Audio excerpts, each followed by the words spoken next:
It helped me, especially like reading, looking into near-death experiences, especially because it's all about, you know, the people who come from those experiences. Maybe they were jerks prior to the near-death experience, but now they're not a jerk.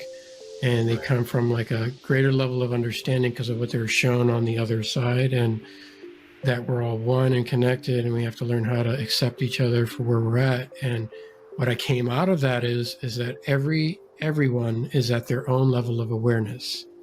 You know what I mean?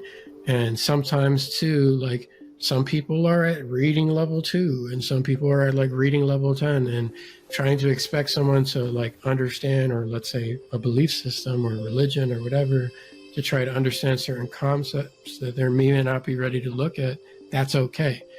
And from what they were saying, we're all eternal. And I always looked at it as we have forever to figure it out anyway. So what's the rush? You know what I mean? It's no big deal.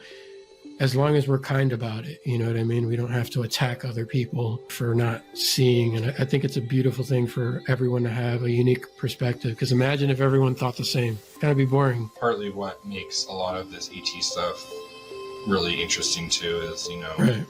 We have so many brothers and sisters in reality. Whether we see us as planet or people to a higher state of consciousness, I don't know if that'll happen in our lifetime. Probably won't. You know, who knows? I would really love to come back in another life.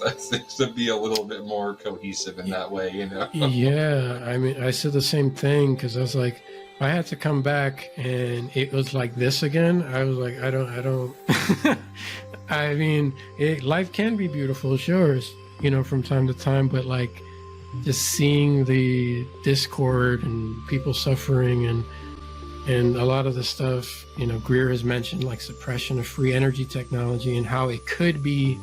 I would love to be born into a civilization that is already there, you know, where you get to experience more of this beautiful world without the need for like borders or weaponry, or if craft exists, you can get on a craft. Imagine getting on a craft and going wherever you want for free. Yeah, I would be an explorer. I would love to explore. I was telling my girlfriend, I was like, man, wonderful, it'd be great. Imagine some grays live like you know, grays next door. Things are more than they seem, right? Right. Especially with how hard life is, economy, and everything else that we're struggling with. It's like a little bit of a light, you know, of like understanding, like, okay, in the end, things will be okay. Like, in the end. Because it's happening. Something's happening. It's weird. It's like people have been saying they can kind of feel it. It's like tangible, something in the air. I know people are kind of waking up to this stuff. People are getting mad, you know, hopefully not violent, but just starting to see the patterns, and they're like, okay, we know the jig is up. Like, come on, it's time. And Greer had mentioned some of this stuff.